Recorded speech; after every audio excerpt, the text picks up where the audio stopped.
ওই যে Kim Jong উনকে দেখেন, চিনেন? কিম জং উনকে চিনেন? কোথাকার প্রেসিডেন্ট? তার দেশের মানুষ খাবার খেতে পারে না, আর সে মিসাইল বানায় বসে বসে। আর আমেরিকা পশ্চিমা থেকে ভয় দেখায়, ভয় দেখায় না? দেখেছেন? ওর ওই উত্তর কোরিয়া হামলা চালাতে হলে 100 বার চিন্তা করতে হবে পশ্চিমাদেরকে। হ্যাঁ, কারণ সে 8-10টা মুসলিম কান্ট্রির মতো না যাদের কাছে এরকম কোনো অস্ত্র নাই। কথা বুঝতে পারছেন? ওকে অত সহজে কিন্তু কেউ আক্রমণ করবে না। তারপরেও আবার চায়নার সাথে ওর বন্ধুত্ব আছে, রাশিয়ার সাথে ওর বন্ধুত্ব আছে, ঠিক আছে? এর একটা অ্যালায়েন্স, এটাকে জিও পলিটিক্যাল ভাষায় ওদের অ্যালায়েন্স বলে। তো ওরা শক্তিশালী হলো কিভাবে? শুধুমাত্র ফাইন্যান্স দিয়ে না, এখানে পলিটিক্যাল ভিত্তি শক্ত, অস্ত্র শস্ত্র তাদের আছে। এখন বহির্বিশ্বের শত্রুরা ওদের দিকে চোখ তুলতে পারছে না, এত সহজ না। তো দেখেন আমাদের পিছিয়ে পড়ার এগুলোও কারণ আছে। মুসলিম কান্ট্রিগুলোর দিকে তাকায় দেখেন, কয়টা মুসলিম কান্ট্রি এইসব ক্ষেত্রে স্বয়ংসম্পূর্ণ? কয়টা কান্ট্রি দেখবেন আপনি? হ্যাঁ, বিশ্বকাপ আয়োজন করে বেড়াচ্ছে, বিশ্বকাপ ফুটবল আয়োজন করে বেড়াচ্ছে, পাশে ইয়েমেন সিরিয়ার মানুষ না খেয়ে মরে যায়, দেখার সুযোগ নাই।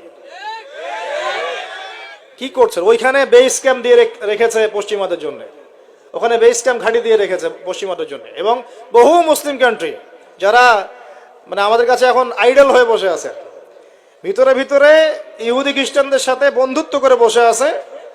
তারা উঠতে বললে ওঠে, তারা বসতে বললে বসে, ওদের ইশারায় কাজ করে কিনা? তো জিও পলিটিক্যাল ভিত্তি দুর্বল, ইকোনমিক ভিত্তি দুর্বল, ফাইন্যান্স দুর্বল, আর আমরা আধ্যাত্মিকত্ব তো দুর্বলই। তো সব মিলিয়ে এই যে 100 বছরে আমরা পিছিয়ে পড়লাম, এখানে 100টা কারণ খুঁজে বের করা যাবে, এত কারণ বলার সময় নেই।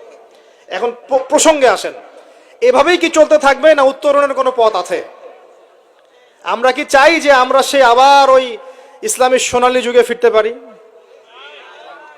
না, গলায় তো সাউন্ড নাই। আমরা তো মনে হয় চাই না যে আবার ইসলাম ফিরে আসুক পরিপূর্ণরূপে।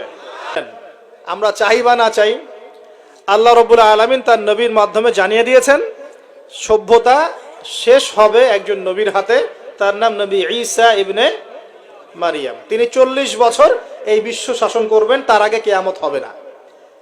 এই যে আলামাতুস সাআ নিয়ে অনেক কথা আমি বলেছি, এটাও শুনে রাখেন, কিয়ামত হবে না ইনশাআল্লাহ ততদিন পর্যন্ত যতদিন পর্যন্ত নবী ঈসা ইবনে মারিয়াম আবার না আসছেন এবং 40 বছর বিশ্ব শাসন না করছেন।